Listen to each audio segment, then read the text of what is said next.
Eh, quiero bueno, agradecer la participación de todos los asistentes, en particular de los panelistas. También quiero pedir la disculpa respectiva porque la directora salió una reunión en el consejo académico y tiene que asistir a esa actividad. Por eso voy a estar haciendo un poco el rol del moderador o de la persona que va a tratar de conducir esta actividad.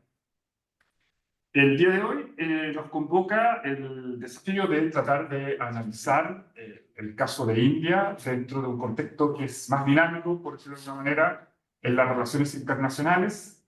Es decir, que hay las variables que normalmente se estudian en nuestra disciplina están en una situación donde se están movilizando y en algunos casos se observa pérdida del status quo, procesos de reformas y en algunos también empiezan a ser espacios de revisionismo. Entonces, dentro de ese contexto, India está jugando un rol que no es tan evidente en términos de su política exterior, y lo importante de esta sesión es que podamos un poco discutir cómo está jugando ese rol tanto a través de sus procesos de reformas internas, de sus políticas de innovación, de educación, también a través de eso entender un poco cómo se comportan las políticas industriales, desarrollo tecnológico, y también tener una perspectiva, una panorámica general de la política exterior de India dentro de diferentes contextos, más allá de las relaciones que pueda tener con nuestra región, con América Latina. Para cumplir ese objetivo, hemos invitado a 4 grandes expositores que han tenido interacciones con Asia a diferentes niveles, unos trabajando en el Estado, en misiones diplomáticas, también otros a través de la academia y con procesos de visitas al caso de India para generar capacitaciones o cooperación técnica. En concreto, la idea es abordar 4 presentaciones que van a tener un tiempo de unos 10 a 15 minutos, dejamos un rango porque claramente es difícil limitar dependiendo del caso de cada una de las variables que se van a abordar. Vamos a comenzar primero con una perspectiva panorámica de las relaciones internacionales de India, y para eso va a estar la profesora Renu Rana, que está conectada desde India en estos momentos. Luego vamos a continuar con analizar el desarrollo económico, industrial o tecnológico de India con el profesor Fernando Solsdorf. Él también trabajó en la Subrail en términos de estudios y maneja bien este caso. Continuamos con el profesor José Manuel Morales, que va a hablar sobre todo de temas de educación y cómo esa educación proyecta también conexiones con el desarrollo, la innovación y todos otros aspectos que pudiésemos decir que están cada vez más conectados en una perspectiva, sobre todo de la educación superior. Y finalizamos con Daniela Romero, que va a presentar las perspectivas ya desde la Agencia de Cooperación ProChile, esta agencia de promoción que tenemos para la política comercial, de cómo interactúa nuestro interés en términos de insertarnos, interactuar con India y al mismo tiempo con lo que están buscando este país en términos de relacionarse o puede también estar interesado en nuestra región. Entonces, más o menos eso va a ser el ejercicio. Luego, cuando presente cada uno de los panelistas, puedo dar algunos detalles un poquito más en doble clic con respecto a los perfiles de cada uno de ellos. Bueno, eso nuevamente agradecer y vamos entonces a comenzar con la profesora Renu Rana, que ella, bueno, ella es investigadora del Hainan Institute for World Watch y es doctora en políticas internacionales de la Universidad de Fudan. Bueno, yo la conocí cuando estaba haciendo su doctorado. También tiene una larga trayectoria en el estudio de las relaciones entre la India y la China, y obviamente de la política exterior de India en términos más amplios. Renu, ¿puedes escucharnos? Ahora ya está lista tu espacio para que puedas comentarnos un poco sobre tu presentación. Vamos a... Si hay preguntas del público, a formulártelas en español, pero va a estar Valeria en el canal en español para que tú las puedas seguir en inglés. ¿Vale? Por favor, les pido que al resto de los asistentes mantengan sus micrófonos apagados, porque Si no, se genera una distorsión y no podemos seguir a los expositores. Me refiero al ver que está activo el micrófono de Cristian, pues también el de Polanco, por favor, si lo puede dejar en mute. Y Gustavo Ramírez también veo que está prendido su micrófono para evitar cualquier cosa de interacción. Ok, Renu, por favor, puedes presentar.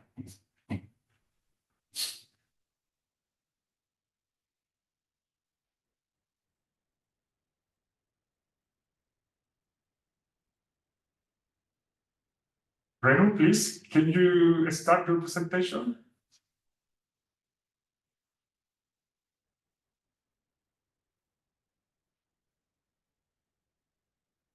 Un poco, estas dinámicas de raciocinio no siempre son tan evidentes.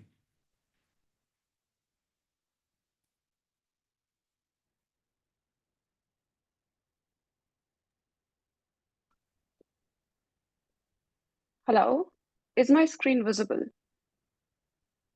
Yes. Okay.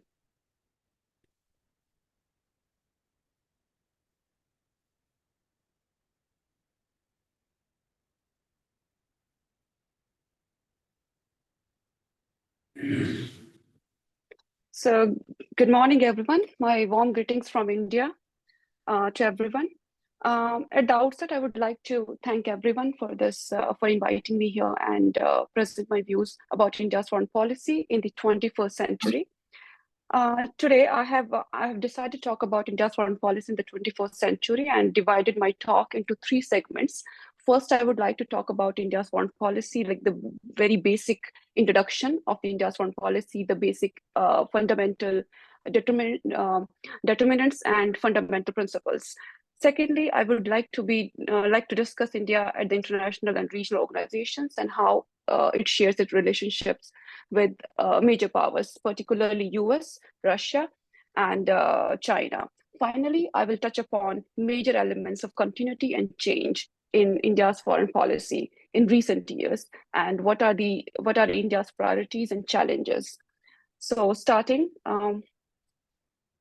When we look at foreign policy is the mechanism the government of a given country uses to guide its diplomatic interactions and relations with other countries at bilateral, regional, and multilateral forum or multilateral level. When we talk about foreign policy, it reflects a state's values, goals, as well as helps drive its political and economic aims at the global arena. So when we talk about the foreign policy determinants, there are a lot of factors that can influence the foreign policy of a country, ranging from history to geography to domestic economy, as well as the international conditions. So when I'm talking particularly about India's foreign policy, I want to stress about the domestic policy of India and how India's domestic policy and foreign policy are linked together. So moving to India's foreign policy, when we look at the 21st century, we have seen that India's foreign policy is undergoing a new test of choices and partners in the international system. And we have witnessed it when it comes to the new challenges, the new scenarios we have seen in the Middle East, for instance, or we have seen, for instance, a couple of international conflicts and how India has taken a stance. And it has actually faced criticism from a couple of its own old partners as well, which I will be discussing in a short while. So when we talk about the principles of India's foreign policy, the very first one is the Panchsheel. It is from the 1950s, and it has become the cornerstone of India's foreign policy. Panchsheel refers to 5 virtues or 5 principles of peaceful coexistence. It talks about mutual non-interference, mutual non-aggression. It talks about mutual respect for each other's territorial integrity as well as sovereignty. And also it talks about the peaceful coexistence, how every other country should grow and flourish together. Second one is the Vasudhaiva Kutumbakam. It is a Sanskrit word, which means the world is one family in English. So India believes that all the countries together forms a family and each one should grow and flourish together. Secondly, India opposes any unilateral actions or military actions.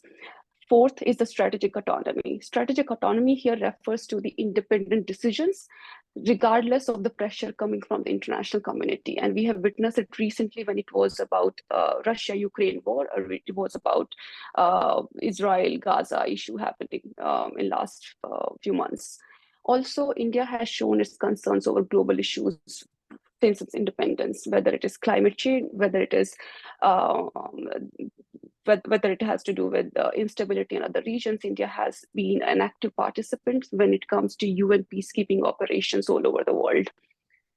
So moving to the India's foreign policy determinants. Here I will be discussing in detail what are the domestic determinants in particular. So when we look at the geographical factor, India is located in South Asia, and it shares a very prominent location, especially South. We have the Indian Ocean, then it's the Indo-Pacific. Nowadays we know about Indo-Pacific strategy here. It shares borders with a lot of significant countries, Pakistan, or for that matter, China. So that plays a very significant role how India is forging its relationships all over the world with other countries. Then the historical factor, the India was a British colony for a very long time. Also, the kind of relationships India has, the kind of the legacy India has got when it comes to democratic principles or the political system, that also influences India's decisions at the international forum. Another one is the economic factor, the growth, the resources, and also India's need for the economic development has played a significant role. Here I can give one instance. We all know, and we must have heard about the non-alignment movement. So India decided not to be part of any of the military bloc during Cold War because India needed aid. India needed financial help from all the blocs or all the major powers that time to develop its own economy. Another factor that has played very important role and still continues to is the ideological factor. It is the thought process, it's the inclination India has. Or if we go into detail, we can talk about the leadership, we can talk about the parties that come to the power and what are their thought processes, what are their inclinations. Next one is the national interest. And national interest, actually, the national interest of India has constantly remained unchanged or intact. The national interest here is protecting India's national integrity, sovereignty, territorial integrity for that matter, and making sure that India's economy is developing. Another one is the personality factor. If somebody would like to know in detail, I can share later. But like every foreign minister or the prime minister we have had, their own personality has played very significant role how they have projected India's foreign policy abroad. Another was the constitutional factor, which not many talk about. So India's constitution has a particular section that is directive principles. So directive principles of state policy talks about the certain guidelines that a state is supposed to follow. And when it comes to Article 51, it is the one that caters to India's foreign policy. Article 51 talks about how India should focus on having just and honorable relations with other countries. India should also make sure that the international conflicts are resolved through arbitration. And secondly, thirdly, that India has to abide by the international laws and the treaty obligations. So these guidelines within the directive principles under Article 51 has guided India's take and decisions at the international level throughout since 1950s. Moving ahead, when we talk about these determinants and the principles I just discussed, I'll be reflecting on India's behavior, like how it has changed. So we have seen that India has become much more active in the 21st century. For instance, recently in 2014, India adopted neighborhood first policy, whereby India has started to keep neighborhood first, because there is a realization that unless your neighborhood flourishes, you cannot really grow. So India has tried to have more mutual beneficial relationship with all the neighboring countries. So as part of it, India is now, like later on, I'm talking about connectivity. So connectivity is actually an extension of the same policy, whereby India is having BBIM wherever that is Bangladesh, Bhutan, India, Nepal motor vehicle agreement, whereby they are working on connectivity projects. At the same time, India is having trilateral highway project that connects India, Myanmar, and Thailand.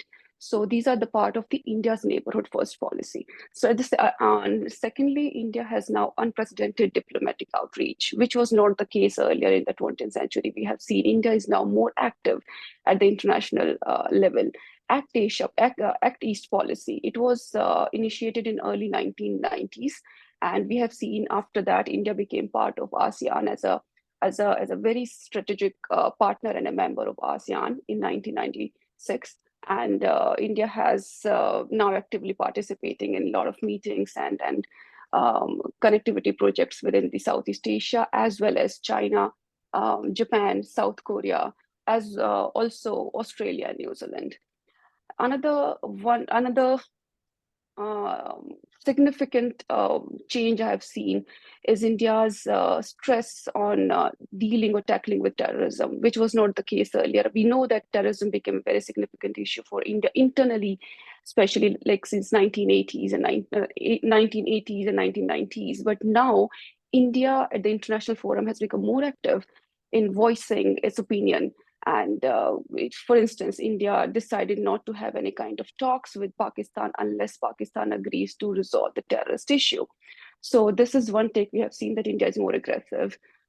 When we talk about India's global aspirations, we have seen that India is now aspiring to become a leading power in the world, which was not the case earlier.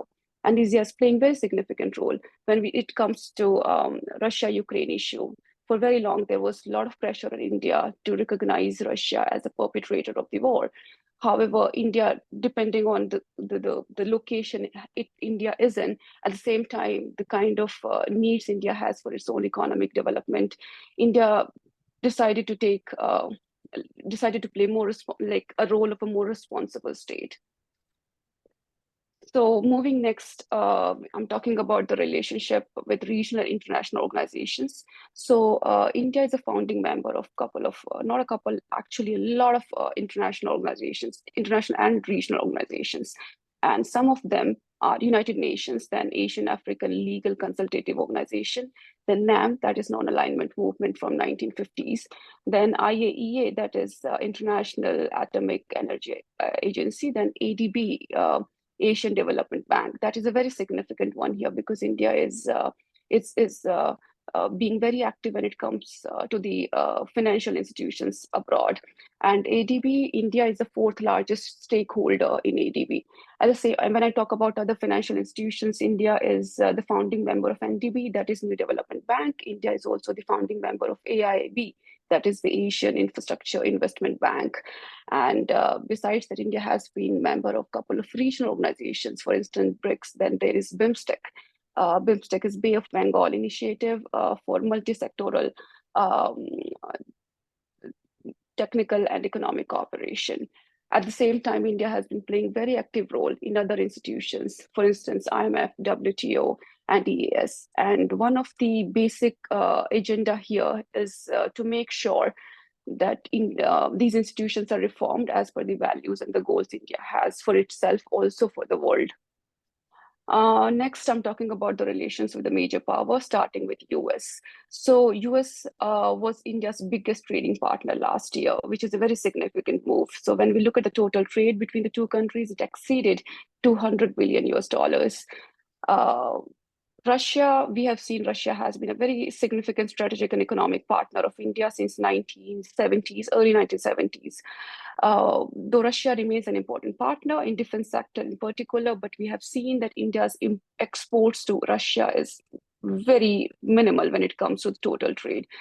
However, we have seen that still the total trade from like 2021 to 2022 and 2023 has increased manifold because of the import of the crude oil from Russia. So we can see that India still shares a very significant relationship with Russia. Another very important power is China. We have seen that China is India's second biggest partner after US, with the trade valued at like $136.2 billion US. However, we have seen that there are some tensions between India and China, particularly to do with the boundary dispute that has been there for decades. We have other issues as well, but as I've seen the diplomatic relations between India and China, there has been constant focus or constant focus on the boundary dispute in particular.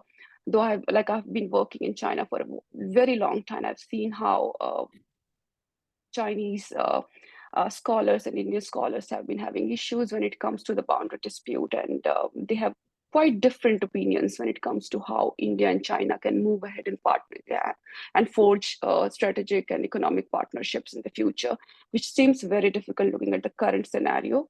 Also, we have seen that China and India do not share similar opinion when it comes to issues of international significance like terrorism, like nuclear weapons, or the increasing closeness between India and US, that China believes that India is doing it, or US is doing it to contain China's influence. So moving to the last segment of my presentation, I'll be talking about the elements of continuity and change in India's foreign policy in the 21st century. So I would like to stress here that these elements are not mutually exclusive, and they have been overlapping and they have been complementing. So even though we have seen a lot of elements of change, it does not mean that India has disappeared from the core principles or the core guiding factors in India's foreign policy. So when we look at the elements of continuity, the ultimate goal remained unchanged. The ultimate goal to protect India's territorial integrity and sovereignty, at the same time to make sure India's economy is developing. Another one is the relevance of non-alignment. This one I would like to stress here because non-alignment has been misunderstood or misinterpreted abroad a lot of times. So non-alignment basically is not to be part of a military alliance or not to be part of either of the bloc during Cold War. And I personally believe that India has still continued to stress on the same. India is still stressing not to be part of any military alliance. And it is also to be noted that non-alignment is a very dynamic concept, whereby it gives the freedom to a country to go and forge relations with any country depending on your needs. Another one is the promotion of international peace, which I already talked about, how even the constitutional directive principles guide India to promote the international peace and security. When we talk about the elements of change, and I think this is the most important part of the presentation today. So we have seen that India is now faced with new challenges, which was not the case earlier. And these challenges have somehow forced India to take a new approach towards how it balances or how it acts at the international level. The challenge of terrorism, for instance, nuclear proliferation, global warming, or changing economic dynamics, or geopolitical fractions, which we can discuss in detail later. So it has forced India to adjust to new realities. Also, I have seen that India is now focusing or balancing internal and external development.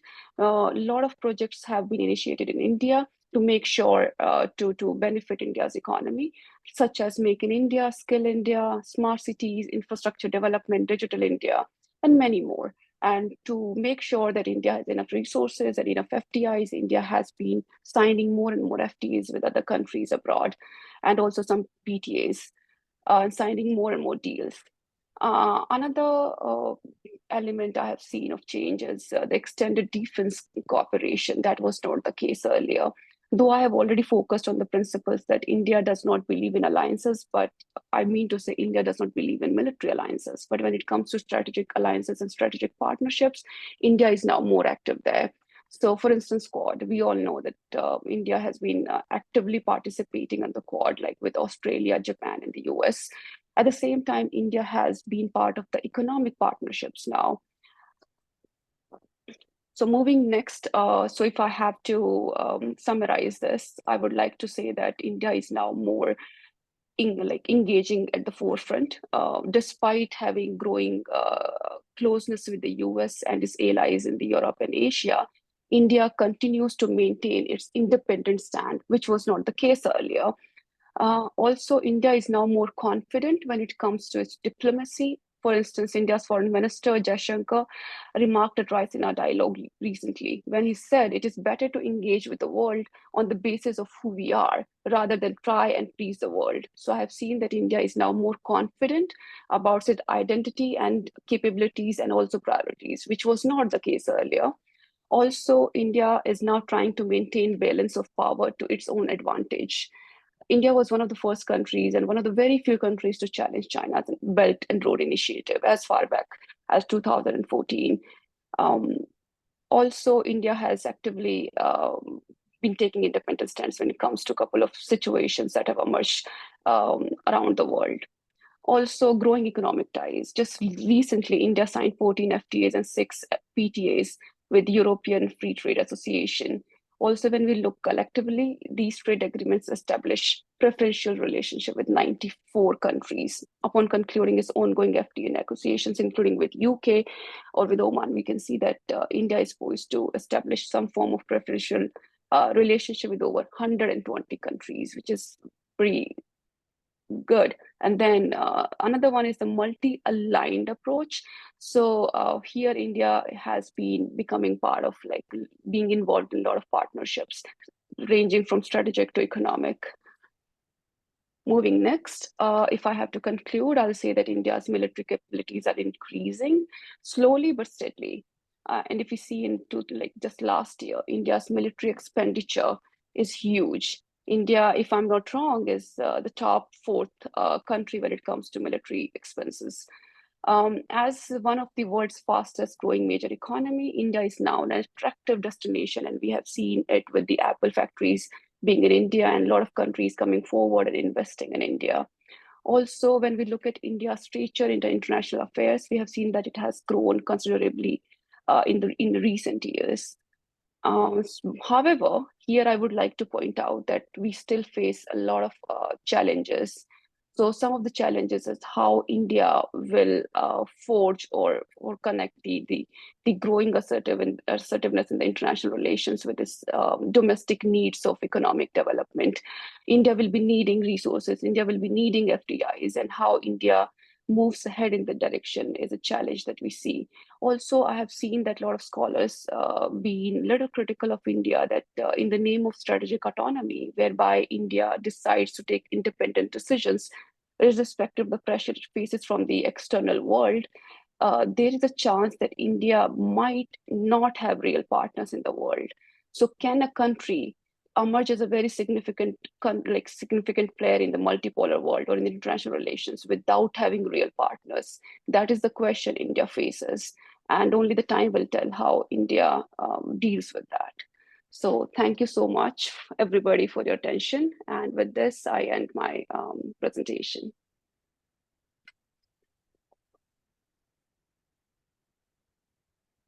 Thank you very much, Renu. Thank you.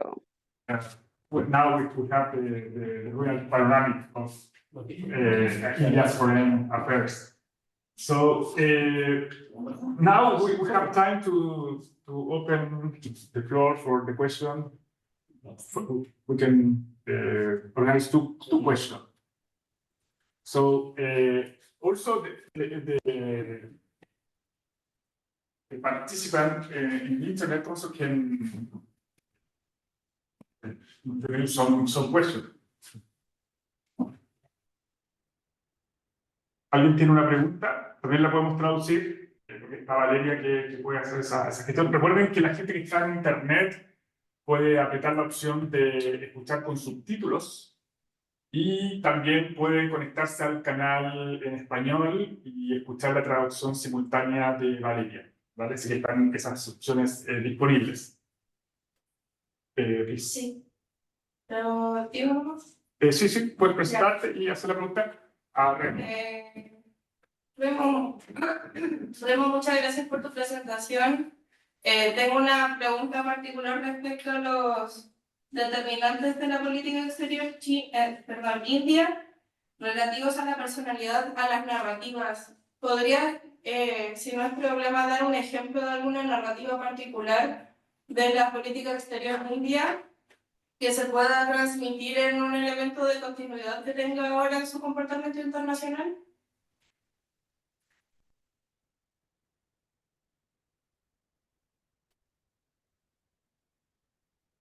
Yes, I can hear now. Actually, I am not getting the interpretation or the translation. That's the problem. Maybe we can try in English. Okay. Yeah.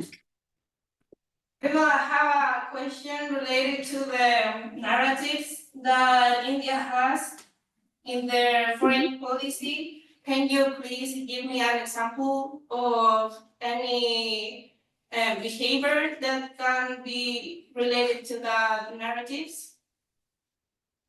Okay.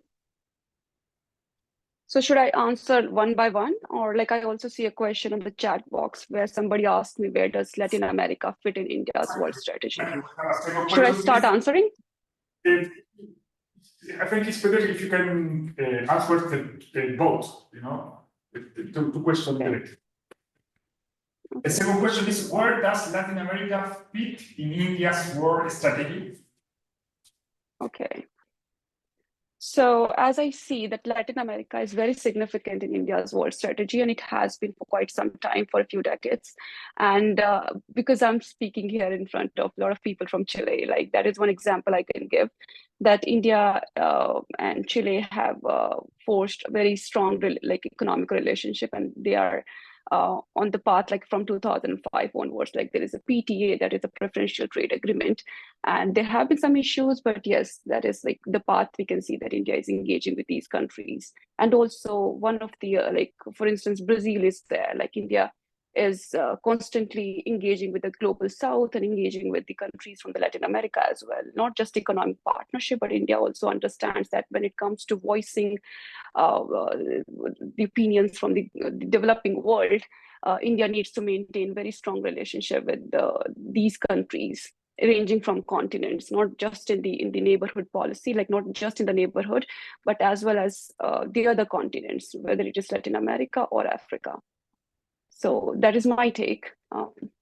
The other question was about the narratives. I think that in narrative, I would like to focus on one, that is the strategic autonomy, that India is constantly focusing on strategic autonomy now. And I will say this is a new word that India is now using to give its like answers to a lot of criticism that India is facing, that India is no more non-aligned. India is now, earlier there was like India is now inclining more towards Russia, especially the stand India took when it was Russia-Ukraine war, that India did not openly criticize Russia.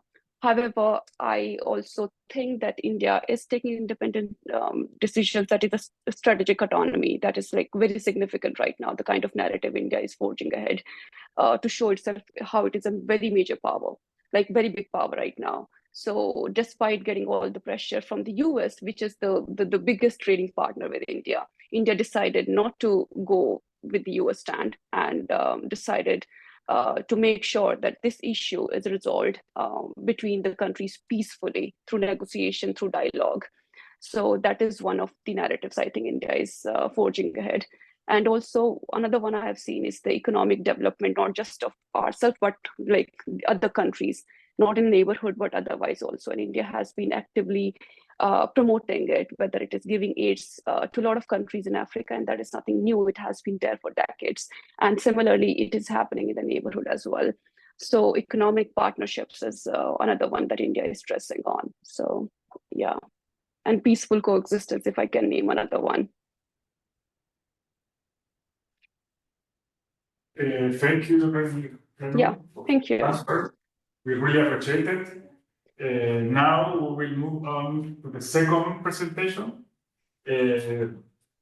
Vamos a escuchar al profesor Sorsdorf. Bueno, como les comentaba, él estuvo trabajando en la Subsecretaría de Relaciones Económicas de Chile y también estudió en Italia su doctorado en temas económicos. Pero luego que si gusta, Fernando, puedes también presentarte con más detalle. Bueno, muchas gracias por la invitación. Yo creo que ya está muy bien la presentación. Tengo tantas láminas que si me extiendo en contarme, yo creo que terminan 2 días más, así que vamos a la social. Siempre cuando me toca hablar de política industrial, me gusta comenzar con esto. Este es un gráfico que comenzamos en CEPAL en el año 2020. No están todos los países en cuanto a lo que hacen en política industrial. Francia aparece en África, pues bueno, lo que estábamos intentando hacer en CEPAL era un poco mapear las estrategias industriales en los países, tanto avanzados como emergentes. Con el paso del tiempo, bueno, cada año, entre clases, presentaciones, vamos actualizando esto. Hay 5 hechos estilizados que saltan a la vista acá. Uno es que cuando comenzamos esto en CEPAL el 2020, algunos países estaban haciendo estrategias industriales y ya esto es un patrón, hay una continuidad, una profundidad en las políticas industriales. Piensa usted que en 2023 la mitad de las políticas comerciales de los países avanzados, el norte global, fueron políticas industriales. ¿Ok? Entonces, hoy las políticas industriales son políticas comerciales. Un segundo hecho es que cuando hablamos de política industrial, es muy distinto la política industrial que hace el norte global con respecto a lo que hacen los países emergentes, aquellos que quieren intensidad de alto ingreso, que es el sur global. El norte global, Estados Unidos, Canadá, Europa, por ejemplo, Japón, está en esta competencia por liderazgo tecnológico. En esta época de autonomía estratégica, en que cada país tiene soberanía estratégica, soberanía tecnológica, ahí está el norte global. El sur global, América Latina, África, por ejemplo, en los países de Asia, lo que están es construcción de capacidades. Un tercer hecho utilizado también es que en 2023, por ejemplo, hubo 2.500 medidas de política industrial, cerca de 2.000 fue países avanzados. La mitad de las medidas fue China, Estados Unidos, Unión Europea. ¿Ok? Entonces, pese a que tenemos una vuelta de política industrial, esto está en el norte global, China. ¿Ok? También, como les comentaba, un cuarto hecho utilizado es que, pese a que tenemos esta diferencia entre lo que es el norte global y el sur global, los instrumentos también que se utilizan son distintos. El norte global utiliza subvenciones fiscales, créditos fiscales, hay espacio fiscal. ¿Ok? En cambio, cuando tú piensas en América Latina, África, Asia, esos espacios fiscales no están. Y cuando tú miras los datos que hay, justamente todos los países del sur global están ocupando aranceles de importación. A falta de espacio fiscal, de entrar en esta batalla por los subsidios, aranceles. ¿Ok? Y el quinto hecho utilizado es que siempre que hacemos este gráfico, América Latina era nuestro casillero vacío. ¿Ok? Si la política industrial es una maratón de 42 kilómetros, América Latina siempre llegaba a los 5 kilómetros. Por cambios políticos, falta de continuidad, América Latina siempre era como el eterno olvidado. Ahora, en el quinto hecho tenemos a Brasil con una política bastante ambiciosa que la lanzó en el 2024, que son 6 misiones. ¿Ok?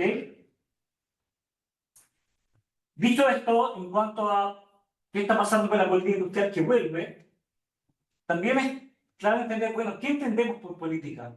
Cuando analicemos la política industrial de India, ¿bajo qué lente lo estamos utilizando? Y acá hay 3 visiones, una visión ortodoxa neoclásica, bastante extrema, una visión más moderada y una visión más heterodoxa, ocupando instrumentales estructuralistas de la CEPAL y también evolutivo desde la visión de Schumpeter. Ahora, esta visión extrema, en los 90 en América Latina, los hacedores de política la ocupaban. ¿Qué significaba esto en los 90? Que la mejor política industrial era aquella que no se hacía. Con el paso del tiempo, en los 2000, se pasa a entender la política industrial como solución a fallas de mercado. ¿Ok? Si, por ejemplo, tenemos que enviar productos hacia afuera, no tenemos infraestructura, falta algo, bueno, el Estado puede solucionar esa falta de coordinación entre agentes privados y va a ir. Si tenemos problemas de apropiabilidad de conocimiento, patente y más de, bueno, ahí va el Estado. Incluso el FMI acaba de sacar, hace muy poco, una semana atrás, esta idea de que vuelve la política y habla de política industrial con falla de mercado. Ahora, el norte global, Estados Unidos, Europa, China, por ejemplo, está acá. ¿Ok? Está en esta visión de que la política es activa, horizontal, selectiva. la política industrial es intervención continua para lograr objetivos estratégicos. Por lo tanto, estamos acá en este momento. Estamos también entendiendo que la micro es una coevolución de aprendizaje y construcción de capacidades tecnológicas productivas. Entonces estamos en este mundo que se ha hecho un periodiano y justamente India está en esta vuelta, bueno, ¿cómo potenciamos la manufactura? ¿Ok? Y algo que había dejado en el tintero es que la política industrial, si bien va no solamente a la manufactura, también puede ser servicios, sectores incluso rurales, por ejemplo, como pasa en América Latina, el corazón de la política industrial siempre es la manufactura. ¿Ok? Por tres motivos. Una, porque es vector de progreso técnico, especialmente la manufactura basada en ciencia, farmacéutica, software. Dos, es fuente de innovación organizacional. Y tres, no hay, por más que tú quieras llegar al crecimiento hacia un país avanzado más servicios, necesitas tener base industrial. ¿Ok?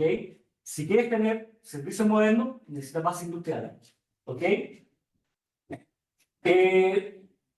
India, van a ver que el 91 hasta ahora ha hecho política liberal y política industrial, ha sido bastante malo en cuanto a aumentar el peso de la manufactura sobre el PIB, y hoy está entre en torno a 15 y 16, y India tiene, bueno, que me parecería justamente hablar de esto, esta visión que tiene India de, bueno, nos vamos a abrir, India está firmando DLC, y cómo se puede sumar a las cadenas globales de valor. ¿Ok? Y cómo esa atracción que yo tengo de IRD me permite ascender en cadena. Justamente, ante las tensiones geopolíticas que hay, esta idea de estrategia empresarial de el China más uno, en que las empresas lo que están buscando es dónde establecemos bases de producción adicionales o unidades de abastecimiento fuera de China. Bueno, India, por población, tamaño y similitud, se perfila como uno de los principales candidatos a entrar en este China más uno. ¿Ok? Ahora, piensen ustedes que tengo que hablar de política industrial, evolución desde 1948 a 2024. O sea, es bastante extenso, no me voy a profundizar bastante en esto. Quiero ir un poco ya a la parte final.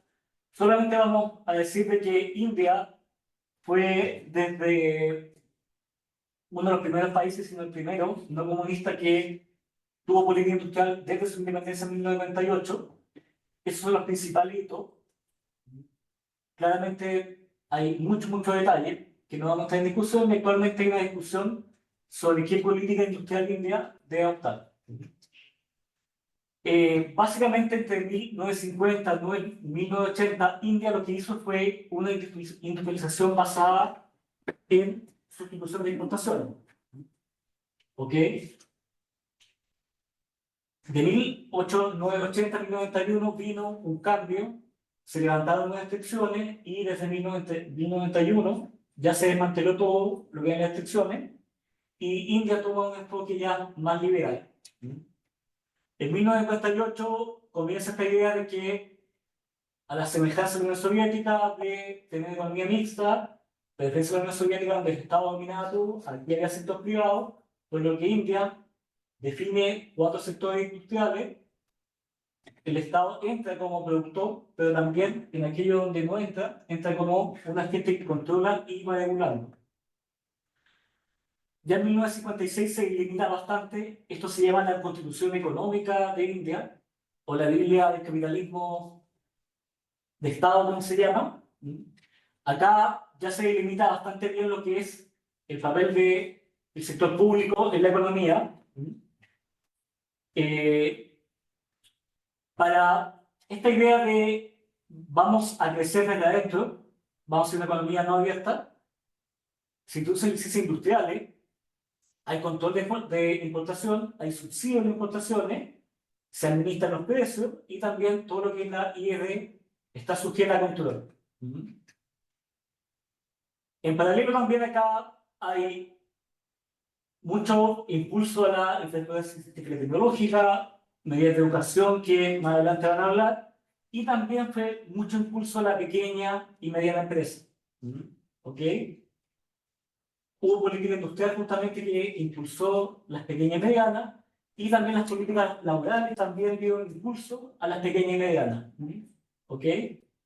Porque a cierto tamaño, de 100 o 100 empleados, había que pedirle permiso al gobierno para despedir empleados. Entonces, siempre se mantuvo pequeñas, medianas y muy hacia dentro este crecimiento. Ahora, desde 1980 comienza a desmantelarse esto, se empieza un poco a desmantelar todo lo que son las licencias de permiso, también se desmantela la extensión de la divisa y los tipos positivos también se disminuyen. Ahora, la segunda ola que ha terminado hasta el día de hoy, y ha tenido una continuidad, son ya las políticas liberales que tocaron temas de licencia industrial, política de IED, política del sector público y esta abolición de esta ley que era de prácticas monopólicas. ¿Ok? Como ustedes ven acá, India lo que hizo básicamente, bueno, desmantelamos todo. ¿Ok? Ya en 1991 había muy pocas licencias industriales, se había casi modificado esta ley. Como ustedes se dan cuenta también ya, empresas estaban en manos públicas, pasan al sector privado, la IED también se autoriza e incluso en algunas industrias de alta tecnología pasa a ser 100%. Tasa arancelaria, piensen que la más alta pasa de 355 a 150. ¿Ok? Ahora, ¿qué es lo que ha hecho India ahora? Bueno, India 2011 anuncia una política industrial. La idea era llegar a un 25% del PIB en una década, crear 100 millones de puestos industriales. Y esta nueva visión viene, por un lado, de tasa de crecimiento estancada, del empleo estancada, el bono demográfico que tiene India se está agotando y también India está a la saga de China. ¿Ok? Piensa que hasta los 80 India superaba a China en muchos indicadores económicos y persiguiendo estrategias industriales similares, China fue mucho más orientado hacia afuera que India y India quedó la saga. Y en la última década vienen muchas iniciativas muy interesantes. Comienza con el 2014 con el Make in India, 25% económico, de objetivo aumentar el crecimiento industrial en 12-14% por año, aumentar el peso de la manufactura sobre PIB a un 25% y creación de 100 millones de empleos sector industrial. Ahora, algo muy interesante son estos regímenes de incentivos para la producción, en que, por ejemplo, si los productos electrónicos, por ejemplo, aumentan la producción en 5% de un año a otro, se establecen metas, hay incentivos financieros que el gobierno le da a la empresa. ¿Cuál es la idea de dar incentivos financieros? Bueno, aumentar la producción. Si yo no tengo una demanda todavía que satisfaga mi oferta productiva, bueno, voy creando esa demanda vía incentivos. La idea justamente es aumentar la manufactura y atraer inversión extranjera. ¿Ok? Este plan ha sido bastante efectivo desde que se implantó en 2020. Son 14 sectores, se han ido agregando. El último fue drones, por ejemplo, para que vean un poco el alcance que tiene y se plantea ampliarlo a futuro. ¿Ok?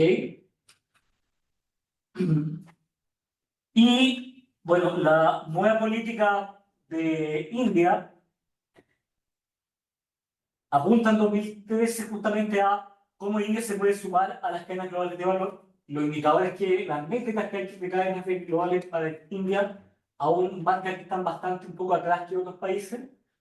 Ahora, India también en 2003 aumentó aranceles, por lo tanto, va con una combinatoria entre esquemas de incentivo de la producción, aranceles de importación.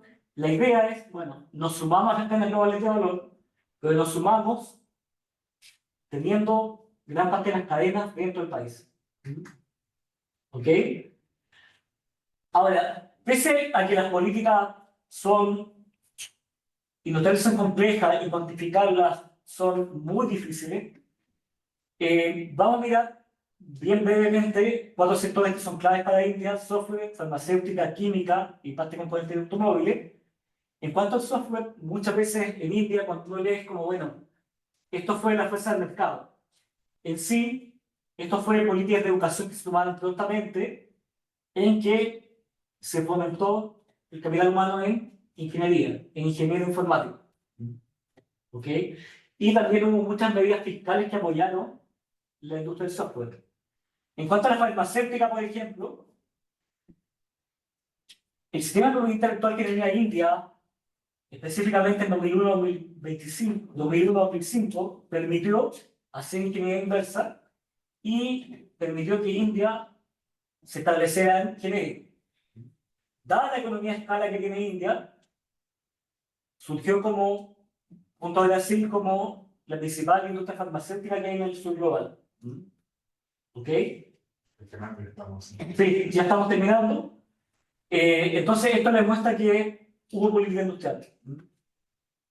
Solamente para que miren, bueno, el crecimiento de India es bastante volátil, la manufactura sobre PIB se ha mantenido bastante estable, y bueno, como ven, casi 40% de lo que India manda fuera es servicio. Y para ir terminando, solamente cuando pensamos en el sur global, ¿qué debe hacer? La política industrial de India ha sido medianamente efectiva, ha tenido problemas de cómo se integra entre sectores y ha sido bastante fragmentada. Y solamente que acá dejo que la política industrial, como elección del sur global, debe estar orientada al futuro, debe apuntar al sector de tecnología, debe ser tanto un enfoque desde el gobierno, pero también desde abajo, debe contar con financiamiento, y algo que el sur global siempre está enfrentando, debe enfrentarlo desde lo digital, debe ser transparente y también debe dar captura,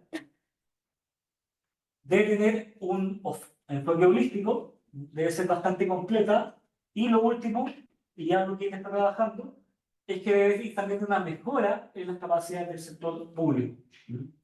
Así que, muchas gracias. Gracias, Fernando.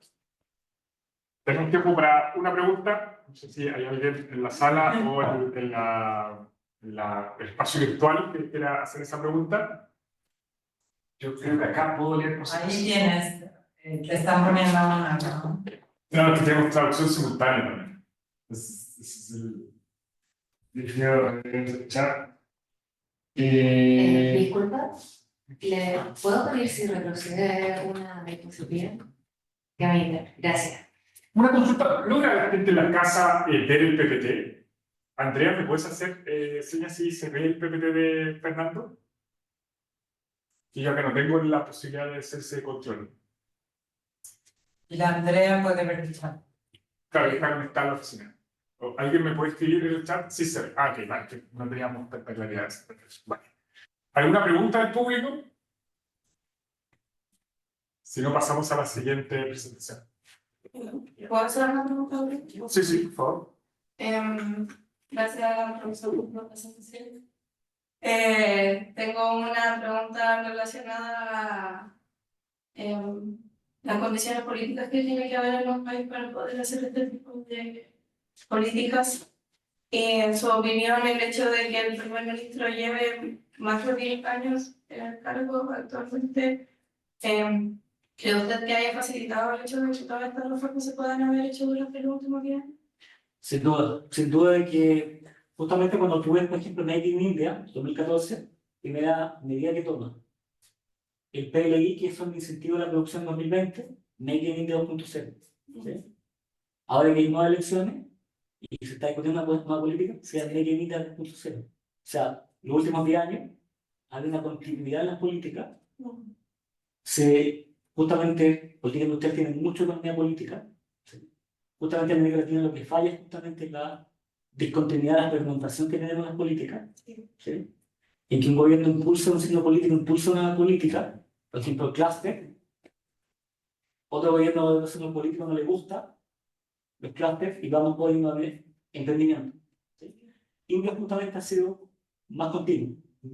Pese que hasta el 91 venía con una idea de hacia adentro y del 91 fue hacia afuera, igual una continuidad. ¿Sí? Y claro, en los últimos 10 años ha habido bueno, Make in India, va bien, vamos a profundizarlo con incentivo a la producción y hoy en día vamos a avanzar aún más con integración acá en el global de Climato. Muy interesante. Bueno, nuevamente agradecer al profesor Fernando y damos paso a la tercera presentación de esta jornada. Tenemos a José Manuel Morales, que un par de veces estuvo en India, ¿cierto? Y nos puede contar también, porque parte de esta presentación, los aprendizajes que logró como conseguir con esas experiencia. Muchas gracias. Sí, funciona con el... Tienes que ir a los PDF, a los PDF abajo. Pero sí, no. Porque está el de la tuba. Ah, que descargar. Hay presentar. Presentar. ¿Y ahora? Sí, estamos. Bueno, muchas gracias. Bueno, como decía el profesor Andrés, bueno, mi nombre es José Manuel Morales. Yo estoy acá en el instituto haciendo mi investigación postdoctoral. Yo soy doctor en educación, formado en Chile. Y desde ahí ha surgido como un interés bien apasionado de bueno, cómo funcionan las dinámicas educativas en contextos culturales tan distintos a los que nosotros conocemos. Pues como desde esa preocupación, observar qué pasa en India y su sistema educativo como ha surgido como una inquietud bien inicial, por lo tanto esta presentación es bien aún exploratoria. Y bueno, tal como decía el profesor, yo en febrero de este año tuve el honor, para mí fue un privilegio de participar en la ciudad de Bhopal, en el Instituto de Formación de Profesores Técnicos que tiene la ciudad, en un curso internacional de 2 semanas para reflexionar sobre cómo fortalecer la cooperación internacional para las políticas de inclusión en la educación. Todo eso gracias al financiamiento que da el gobierno y a través de su Ministerio de Relaciones Exteriores, específicamente este programa de cooperación, economía y cooperación económica. Entonces tengo una presentación bastante breve, en honor al tiempo y también para dejar más preguntas que respuestas, que es básicamente observar ciertos datos generales del país con un ojo en su sistema educativo, hacer una comparación de eso, cómo impacta, cómo dialoga con la actual política nacional educativa en curso que fue adoptada el año 2020, y con ese pequeño curso hacer ciertas reflexiones de, bueno, qué está pasando hoy en día en India, un poco también lo que nos han planteado nuestros dos expositores previos, y en base a eso, bueno, cómo el sistema educativo puede contribuir o también ser parte de lo que está en términos ideológicos y políticos en disputa dentro de su sociedad. Entonces, bueno, dicho eso de forma solamente bien general, más allá de los datos como clásicos que dan cuenta de su dinamismo económico, su nivel de internet en cuanto a desarrollo humano según la estadística más reciente, y bueno, su diversidad que se expresa en 22 idiomas oficiales, centenares de idiomas, si es que tomamos los dialectos o otros tipos de comunicaciones a nivel local. El sistema educativo indio tiene a nivel escolar 265 millones de estudiantes. En educación superior son más de 40 millones.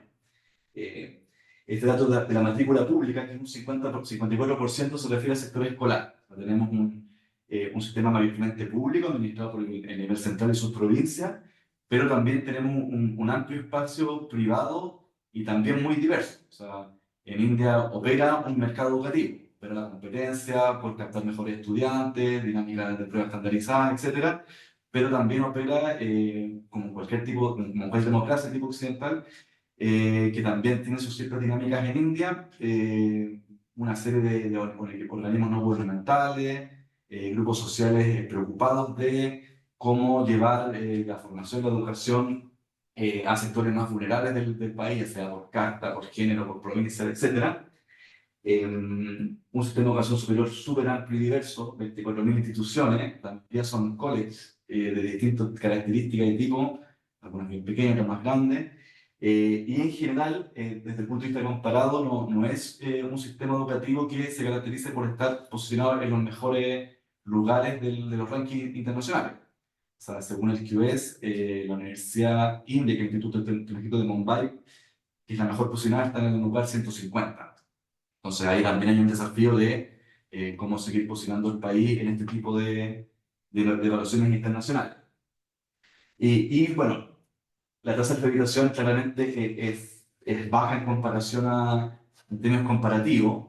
Y ahí el dato interesante es que en el año 47, en el momento de la independencia, dicho dato llegaba al 25%. Entonces, ha ido avanzando su capacidad de extender un nivel formativo al conjunto del país, pero aún con grandes déficits y lugares donde no se puede llegar. Ahí está la cobertura de educación superior, perdón, de educación en los distintos niveles, desde el básico al superior.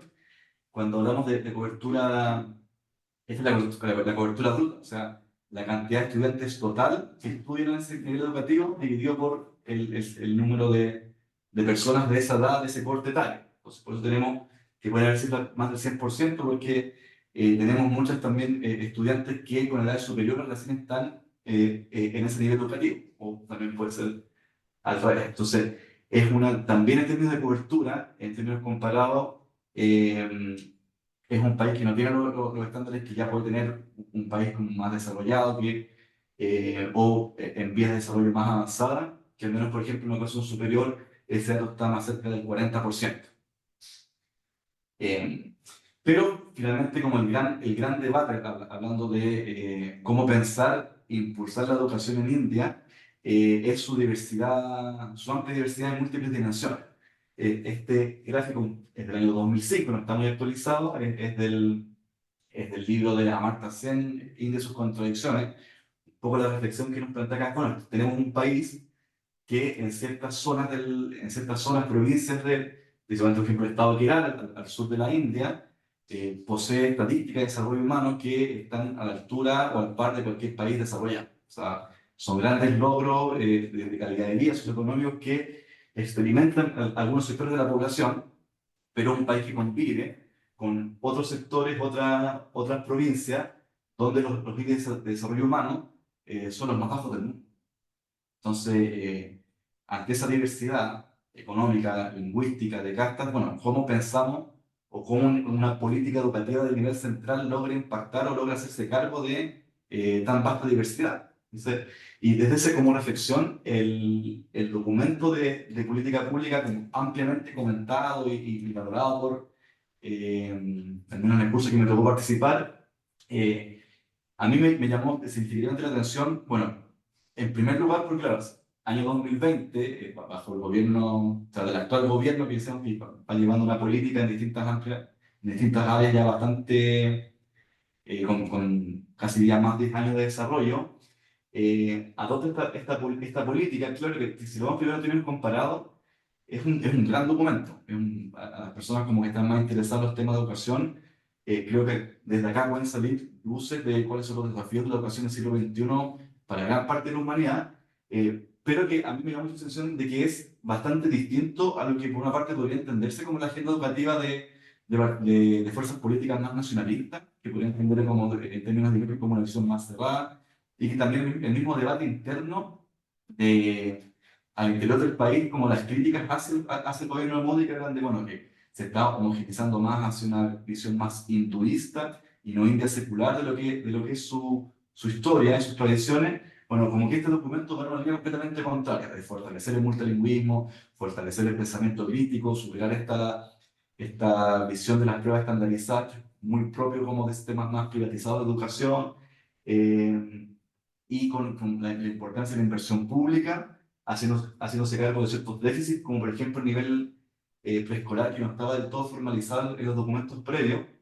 y con grandes focos de cómo avanzamos en mayor equidad e inclusión. Entonces, como que mi reflexión ahí es como, hay un súper buen documento de política educativa, incluso en términos como mundiales comparados, pero claro, o sea, una cosa, y esto acá en Chile lo saben muy bien, o sea, una cosa es tener buenas políticas educativas, y otra es, bueno, cómo vamos haciendo un doble clic y analizando su implementación. Y yo creo que ahí están los principales problemas que han sido parte también de los debates de política de confrontación electoral, incluso en este periodo más álgido de elecciones. Bueno, India está actualmente en periodo electoral. O sea, a partir de la elección hace pocos días atrás, vamos a tener durante junio la elección, y claro, el debate sobre cómo está el funcionamiento de la democracia en India ha sido bien intenso por parte de bastante analistas. Hay toda una visión de que de la hegemonía cultural y de inserción que ha alcanzado el partido de gobierno, la misma parte, da pocas señales de que acá estamos hablando de una elección más bien con competitividad real, donde todas las fuerzas políticas pueden efectivamente presentar sus posiciones. El Partido del Congreso acusó hace poco de tiene todas sus cuentas cerradas, incapacidad de hacer campaña, entre otros debates. Entonces, ¿cómo cruzo yo como una reflexión general y también ya para ir cerrando, como analizar la educación en este país?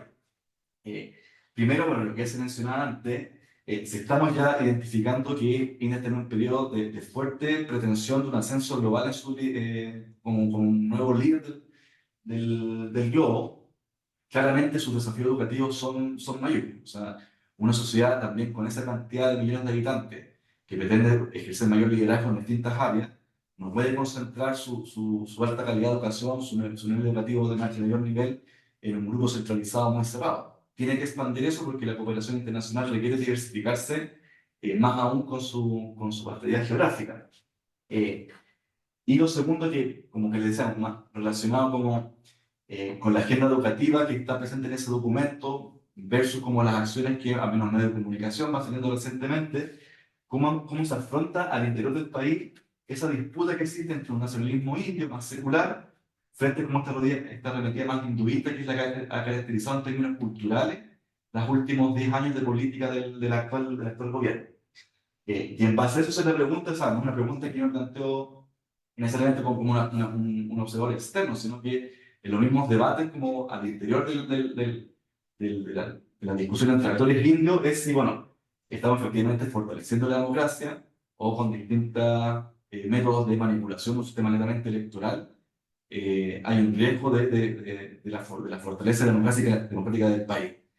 Y ahí, bueno, el rol de la educación en cualquier democracia es fundamental, pero en particular, también citando a Marta Sena en una reflexión que hace uno sobre los temas de India, que claro, si entendemos la democracia como el acto netamente de ir a sufragar, claro, o sea, podemos rastrear la democracia como a la ciudad atenea, a la polis griega en Atenas, el acto de votar en piedra, escoger ciertos nombres, pero sí entendemos la democracia también como el acto argumentativo deliberativo de una sociedad. India no es solamente una de las democracias más grandes, sino una de las más antiguas, que hay más o menos rastreado fuertes como capacidades de la argumentación política en sus orígenes más antiguos. Entonces, y que eso también es una característica de la democracia en India, y por lo tanto, en una clase de cualquier sistema político donde la argumentación cumple un rol central, el avanzar a mayores niveles de expandir el sistema educativo, cosa de efectivamente integrar, no solo con el voto, que eso fue algo muy tempranamente logrado por la República India, sino que también por su participación política más represiva y deliberativa, surge como de los aspectos más desafiantes del país y del cual siento que todos deberíamos también ahí indagar y aprender. Eso es mi presentación bien general y exploratoria, como les decía. Tenemos tiempo también para una pregunta. No sé si alguien quiere formularla desde la casa, también puede funcionar.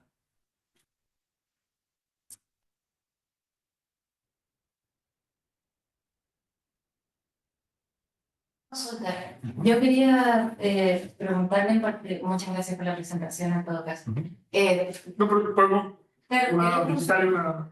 mencionó que la política educativa nacional, la reciente de 2020, que está superando o al menos desafiando la noción de las pruebas estandarizadas que son particulares de los sistemas privados de educación. Sí. ¿Puedes elaborar un poco más? Sí, no, quizás más que sistemas privados es cuando la lógica de la competencia empieza a tener como demasiada prioridad al momento de ir seleccionando quienes van a acceder a los siguientes niveles educativos. El acto de estandarizar es como está bien extendido en esos sistemas educativos. Que también, bueno, en Asia en general tiene toda una escuela anterior respecto a los exámenes imperiales chinos, de los cuales también de India también hay una influencia.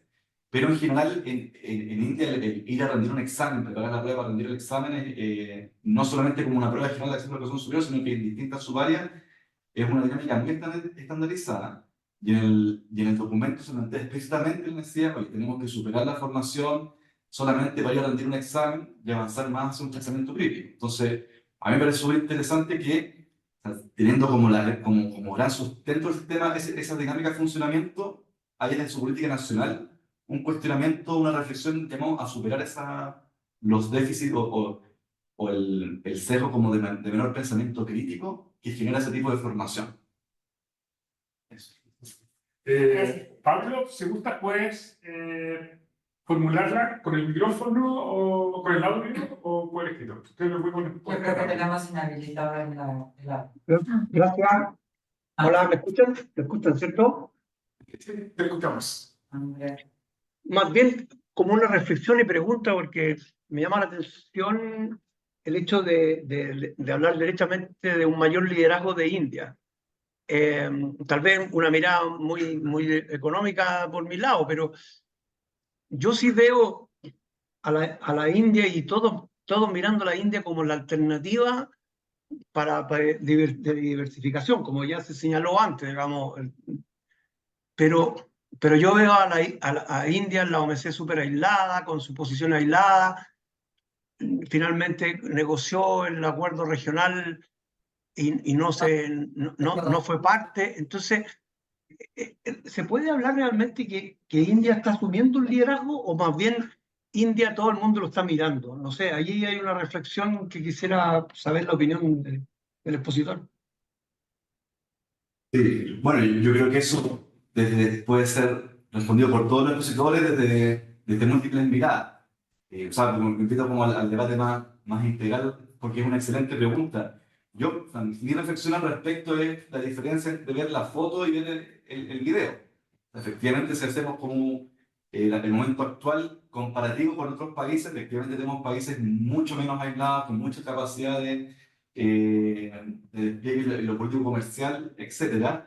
Pero si observamos la tendencia de la India desde el 90 en adelante, ha ido de pasar de un país muy cerrado y de una forma de construir sociedad netamente virada a sí misma a tener mayores pretensiones de liderazgo global. Yo creo que su construcción en el G20 el año pasado fue una operación política mediática hacia afuera y hacia adentro, bien de que estamos teniendo un liderazgo global, cosa que también tiene un rédito en su política doméstica, y bueno, también sus logros en ciencia y tecnología también van apuntando en ese mayor posicionamiento. Entonces, claro, en términos comparados, aún podría ser un país con altos niveles de integración, pero una tendencia a mayor influencia que es bien significativa.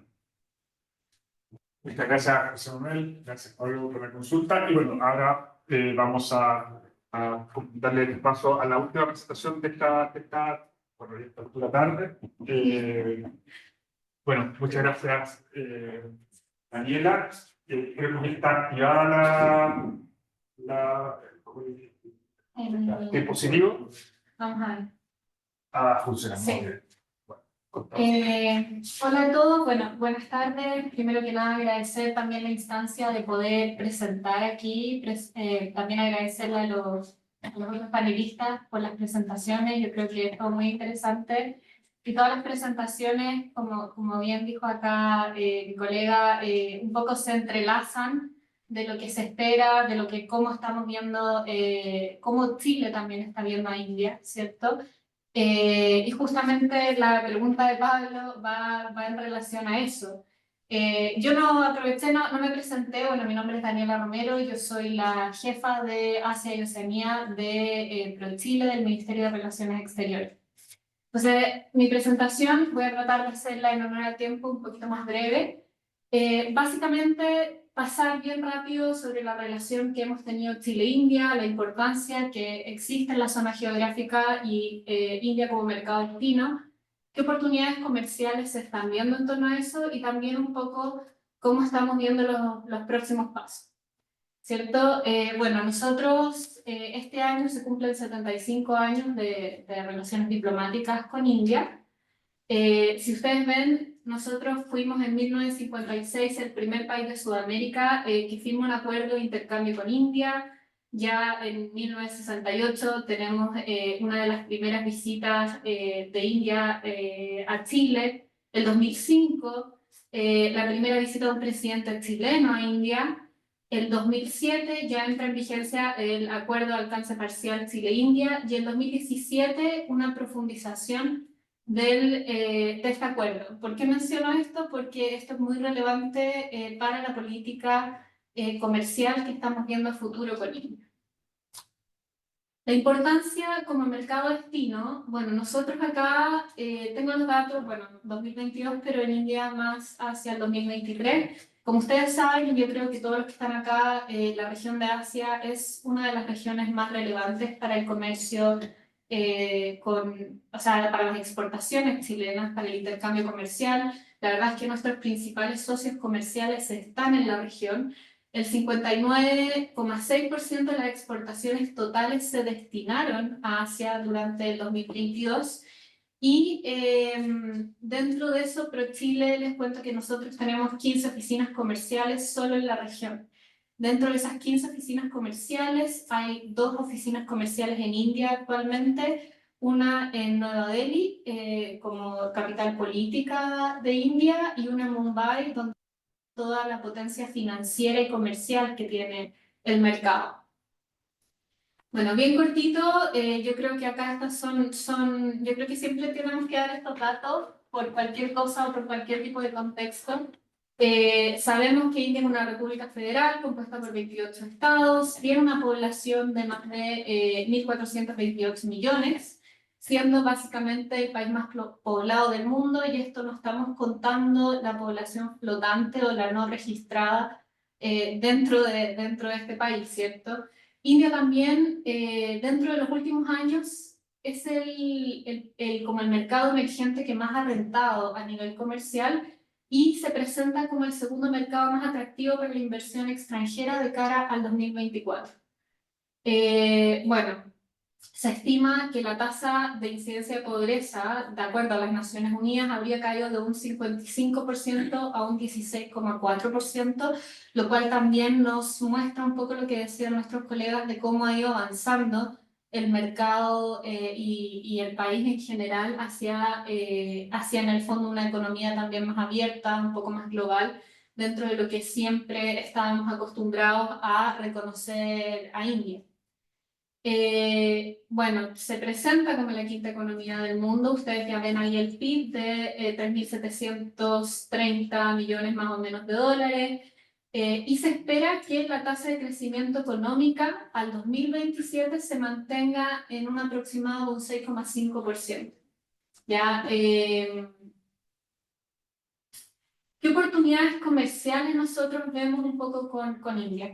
¿Por qué comentaba la profundización del alcance del acuerdo parcial? Aquí, bueno, yo sé que Pablo también un poco, y vamos para allá a ver cómo, comentando un poco este tema y viendo cómo vamos ampliando esto, dado que la profundización del 2017, la verdad es que logró ampliar un universo alrededor de 2.300 líneas arancelarias. Quedan muchas líneas arancelarias todavía dentro de este acuerdo de alcance parcial. Entonces, la verdad es que para Chile esto es, como dijeron acá, es importante para lograr también una diversificación de nuestras exportaciones. Nosotros tenemos socios comerciales importantes, Estados Unidos, China, otros socios como Japón, Corea, en Europa, Brasil dentro de Latinoamérica, Perú. Sin embargo, Chile hoy en día está buscando cómo diversificar su comercio, cómo diversificar las exportaciones y cómo también salir un poco de lo que siempre estamos acostumbrados también de estos productos típicos o también lo que son la minería o temas de agroindustria. Entonces, en general estamos viendo no solamente diversificación hacia mercado como tal, que puede ser un polo la India, sino que también hacia nuevos consumidores a través de nuevos canales, y esto India también complementa un poco por este lado. Ahora, el comercio entre Chile e India ha crecido en los últimos 15 años en un 494%. Consideremos que el comercio con India tampoco ha sido, no es, el intercambio comercial tampoco ha sido, como yo diría, algo que entra dentro de los principales socios comerciales, pero sin embargo se demuestra que hay un gran interés de parte de Chile, de parte también del sector privado en este sentido, de poder avanzar hacia la India. Dentro, por ejemplo, del año 2022, los envíos chilenos no cobre y no litio a la India alcanzaron 368 millones de dólares y en 2023 566 millones de dólares, ya un crecimiento aproximado del 42%. Las principales industrias que nosotros, o sea, sectores, perdón, que vemos ahí es agroalimentos, industria, que son los porcentajes que vemos un mayor crecimiento, y los principales productos que Chile exportó a la India en 2023 fue molibdeno, que creció cerca de un 360%, 361% aproximadamente, las nueces, que creció cerca de un 95.1%, y también tenemos productos, por ejemplo, además del yodo, celulosa, productos de hierro y acero, que ese creció en casi 700%, 690 y algo. Y claramente tenemos lo que es fruta fresca también, kiwis, manzana fresca, que son dentro de los principales productos que Chile exportó a la India. Ahí, solo para que lo tengan como contexto, esto es un poquito lo que tenemos a marzo del 2024, de cómo han evolucionado del 2018 al 2024 un poco las exportaciones, importaciones y la exportación de cobre litio, que era lo que yo les comentaba. En 2023 se logró un intercambio comercial de 2.668 millones de dólares. ¿Qué oportunidades nosotros estamos viendo con la India? Básicamente, nosotros como Chile somos como los cuartos a nivel mundial en términos de exportaciones también y proveedores de fruta fresca. Entonces acá nosotros sabemos que tenemos un gran punto que yo comentaba en el sector principalmente también de agroalimentos, donde no es un problema, donde podemos seguir creciendo en este sector, no solamente los productos que nosotros ya vemos dentro de manzanas, kiwis, sino que también hay otros servicios en agroalimentos o innovación alimentaria donde podemos compartir este tipo de tecnologías y este tipo de innovación con India. Sabemos que ellos tienen una demanda claramente gigante, donde Chile ahí sí tiene una oportunidad importante de poder hacer este intercambio comercial. Ahora, también tenemos claramente sectores como el vino, donde somos reconocidos a nivel internacional, sin embargo, y en India solamente estamos presentes más que nada en el canal HoReCa, en la parte de hotelería, turismo, y otro gran punto que tenemos en India de exportaciones son los frutos secos, sobre todo también en términos de las nueces. La verdad es que ahí Chile se ha posicionado y se ha hecho una campaña a través también incluso de marcas sectoriales como Chile Nuts, donde se ha logrado posicionar a Chile como un gran proveedor de frutos secos en el mercado. Yo les diría que más que nada, bueno, nosotros vemos a India básicamente como un lugar donde tenemos que potenciar el conocimiento de la oferta exportable de Chile. No solamente la oferta exportable, sino que la imagen país de Chile. Esto es no solamente a nivel de política de gobierno, que sabemos que hoy en día hay una política bastante fuerte, sobre todo avanzando hacia la mejora de este acuerdo de alcance parcial, sino que también porque tenemos un punto en deuda de un trabajo conjunto público-privado que se está empujando y se está tratando de generar sinergias para ampliar y diversificar esta oferta, pero también empujando hacia una imagen país de Chile en el mercado.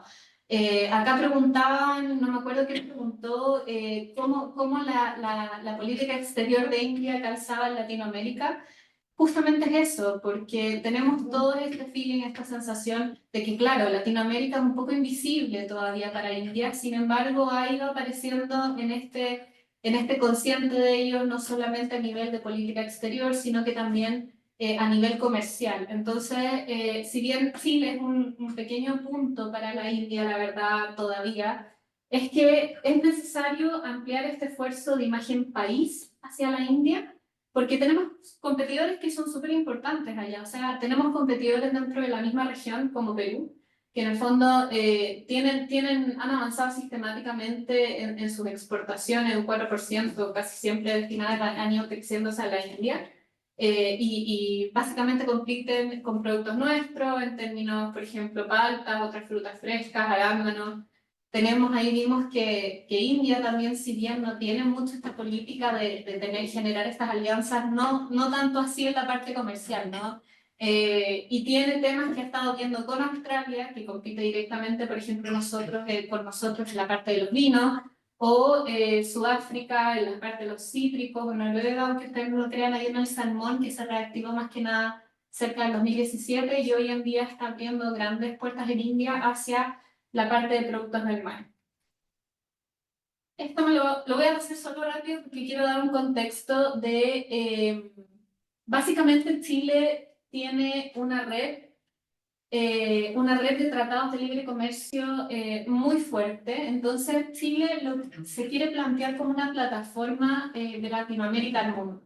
Eso es lo que estamos viendo nosotros como a nivel de promoción comercial, donde se quiere aprovechar el término de que tenemos 33 tratados de libre comercio con 65 economías, lo cual de estas 65 economías representan el 88% del PIB mundial.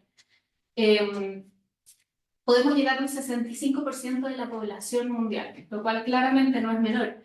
Sin embargo, como decíamos, Chile es un punto muy pequeño si uno mira directamente solo Chile. Entonces, la idea un poco es, además de poder generar esta intención de qué es lo que India también le interesa de Chile, es también contar a Chile no solamente como nosotros, sino que como una región, como una plataforma Latinoamérica, como una plataforma al mundo, aprovechando toda esta gran red de tratados de libre comercio que tenemos. Y esto es bien corto, yo acá lo comento un poco porque siendo de ProChile les comento un poco en qué estamos nosotros a nivel de promoción comercial. Como les decía, nosotros tenemos 2 oficinas en India, 15 a nivel de la región de Asia y Oceanía, y tenemos 16 oficinas a nivel regional. Entonces, en ese sentido, nosotros tenemos y abarcamos la gran mayoría de lo que podemos ver de la oferta exportable chilena y que podemos generar en torno a diversificación. Nuevamente, no solamente en términos de agroalimento, en términos de servicios, economías creativas, coproducciones audiovisuales que se están viendo entre Chile y la India, temas de innovación, temas hoy en día. India tiene un polo muy grande de innovación que es en Bangalore, que es como una especie de Silicon Valley de la India, donde en el fondo podemos ver cómo interactuar con distintas plataformas. Por ejemplo, ProChile últimamente ha tenido el año pasado comenzó un convenio con BigBasket, que es una de las plataformas más grandes de e-commerce en el mercado, que tiene sus headquarters en Bangalore. Y así vamos viendo cómo podemos ir viendo. Está Tech Mahindra en términos de electromovilidad. Hay otros polos de ciencia y tecnología o términos de energías renovables no convencionales que Chile se puede posicionar como socio estratégico hacia la India, además de como entrada hacia Latinoamérica. Entonces, nosotros actualmente estamos viendo, el año pasado se hizo una misión comercial de prospección hacia la India, público-privada, en conjunto con gremios de distintos sectores. Y este año también lo que se quiere lograr es generar a nivel de evento de promoción comercial, de imagen país, en lograr un evento que nosotros decimos ícono, que generamos en ProChile, que es una semana de Chile en India, donde tratamos de incluir distintos actores, no solamente a nivel del Ministerio de Relaciones Exteriores, sino que de otros ministerios, que vayamos viendo cultura, la Fundación Imagen de Chile, educación, ciencia, y así vamos juntando bastantes actores para empujar justamente esta imagen país y empezar a posicionarnos en la mente de India como un socio efectivamente confiable, que era lo que comentaba la profesora Urbana, sino que también esta oportunidad que tiene India hacia Latinoamérica. Así que bien, traté de hacerlo bastante. No, perfecto. Pero... ¿Rico? ¿Para una pregunta? Todos también pueden haber tiempo. No sé si hay alguien del mundo digital o alguien acá en la sala. Todos. Daniela, muchas gracias, muy interesante la presentación. Cuando ustedes están viendo oportunidades comerciales, por ejemplo, y nos también están viendo los competidores, ¿cómo están tomando en cuenta, por ejemplo, que China está firmando los TLC con esta, por ejemplo, salmón con novela, que pasa del 23 a 0 a 5 años? Y claro, ahí ya es más complejo, porque el que llega primero se lleva el mercado. Y lo segundo, vinculado con eso, también como están viendo, claro, exportaciones, oportunidades, y también empresas chilenas que vayan a India. ¿Cómo están viendo ese tema mundial? Sí, mira, muy buena pregunta. Justamente el hecho de que se estén generando distintos tratados de libre comercio, tratados no solamente con China, sino que también hay mejoras arancelarias en distintos países que incluso a pesar, por ejemplo, de que hayan llegado un poco más tarde que Chile, hoy en día han tenido un poquito más de mejoras en términos arancelarios, por ejemplo, Perú en Corea, y así estamos un poco batallando les diría yo, batallando con esta competencia. Ya hay una competencia feroz a nivel internacional, y no solamente a nivel internacional, sino que a nivel local. Ya en el caso, por ejemplo, de China, nosotros no solamente estamos compitiendo con Perú, como dices tú, o compitiendo con Australia, sino que estamos compitiendo con productores mismos de ahí, del mismo país, que están hoy en día un poco viendo y reemplazando la producción que nosotros tenemos, las exportaciones que tenemos hacia el mercado. Justamente por lo mismo, Chile está haciendo estos esfuerzos de hacia dónde diversificamos. O sea, además de diversificar mercados, de no siempre estar pensando en China, si bien es por volumen, o Estados Unidos, sino que ver efectivamente mercados que a futuro podamos diversificar las exportaciones. Tanto nosotros como el sector privado saben que India es una estrategia a largo plazo, al igual que fue China en un momento. Entonces, sabemos que esto no va a ser mañana, sabemos que mañana Chile no va a saltar porque en el fondo está diversificando hacia la India, sino que esto puede tomar de repente 10 años o un poco más. Pero la idea es poder mirar otros mercados como India, como la región de ASEAN, el sudeste asiático, mirar hacia África también, otros lados donde eventualmente a largo plazo, cosa que generalmente no es algo muy común de la idiosincrasia latinoamericana, ¿no? Donde tratamos de que los resultados sean un poco más inmediatos, podamos efectivamente posicionarnos para diversificar esos mercados, justamente porque vemos que se generan muchas alianzas y nuevos actores. Nuestros principales competidores, como yo decía, justamente Noruega, en el salmón. Ahora, esto tiene mucho que ver con la influencia que ellos han hecho a nivel de posicionamiento también país y posicionamiento de marca, cosa que Chile es lo que tiene que empezar a generar hacia esos mercados, además de resolver y resolviendo otros factores como temas logísticos para llegar hacia India. Yo te diría que eso es un poquito a grandes rasgos. Me hiciste otra pregunta, perdón. Sí, el tema de empresas chilenas en India. Que están yendo. Principalmente las empresas chilenas que están yendo hacia la India. Bueno, hay empresas muy grandes instaladas allá. O sea, Falabella tiene sus headquarters en Bangalore. Está SQM, Signocopers. Hay empresas muy grandes allá, y las otras empresas que están yendo fuertemente hoy en día son más que nada empresas del sector de la agroindustria. O sea, lo que mencioné, temas de fruta fresca, frutos secos principalmente. Yo diría que son las empresas que hoy en día están más interesadas en generar una mayor diversificación hacia la India. Eso es actualmente, eso no quita que a futuro la idea es que tengamos este intercambio comercial o de inversión de India hacia Chile también, para potenciar el intercambio comercial. Muy interesante. Muchas gracias. Bueno, se observa que va a haber mucho movimiento, ¿cierto? Mucho estudio, hay que generar sinergia entre los diferentes actores para que efectivamente podamos contar con una estrategia que sea sostenible y que pueda ser eficiente y que persuada también bueno, en este caso, a la contraparte para que genere relaciones con nosotros. No es tan evidente. De hecho, una de las cosas que se me ocurre a raíz de todas estas presentaciones es que quizás podemos también poner atención en los países más pequeños como el nuestro, que ya tienen una buena relación en diferentes ámbitos con India y que no solamente están en nuestro radar, porque puede ser que nuestro radar de competidores está mucho más cercano al producto que nosotros queramos mandar, pero como Mozambique, bueno, en su momento Myanmar, Singapur, son países que tienen relaciones históricas comerciales con India y quizás hay que observar desde la academia cuáles son los mecanismos que utilizaron para poder generar ese cambio esa puerta que se abre el sector de la India y que puede en base a eso funcionar el comercio y todas otras variables. Así que no sé si la directora que puede cerrar el evento con algunas palabras de cierre.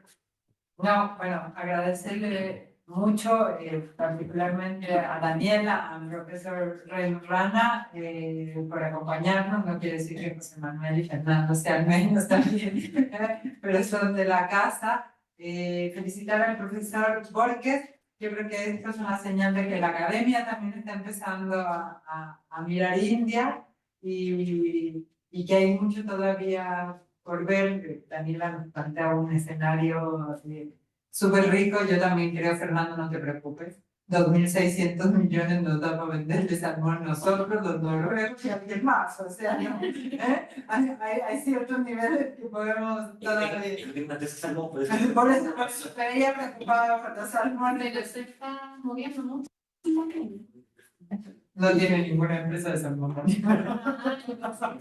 No. Bueno, agradecerles a nuestros estudiantes interesados, los que están aquí y los que están siguiéndonos en las redes, porque creo que es súper importante que nos subamos a entender más y con mayor profundidad India desde las diversas aristas, como nos planteaba José Manuel, y creo que desde las diversas aristas hay que mirar India y a lo mejor tener una posición, porque no nos vaya a pasar como nos pasó con otro gigante, que estamos de alguna manera siendo mucho más reactivos que planear la reacción que vamos a tener. Así que muchísimas gracias a todos y a todos, y espero que sea el primero de muchos, profesor Borges. Sí, tenemos que ponernos las pilas con meter más ahí y compartir también reflexiones con ellos. Bueno, muchas gracias nuevamente a todos los panelistas. También y vamos a compartir la grabación pronto. Bien. Para vencer, gracias por la coordinación desde el mundo digital, presencial, siempre es un asunto que todavía no logro como vincular.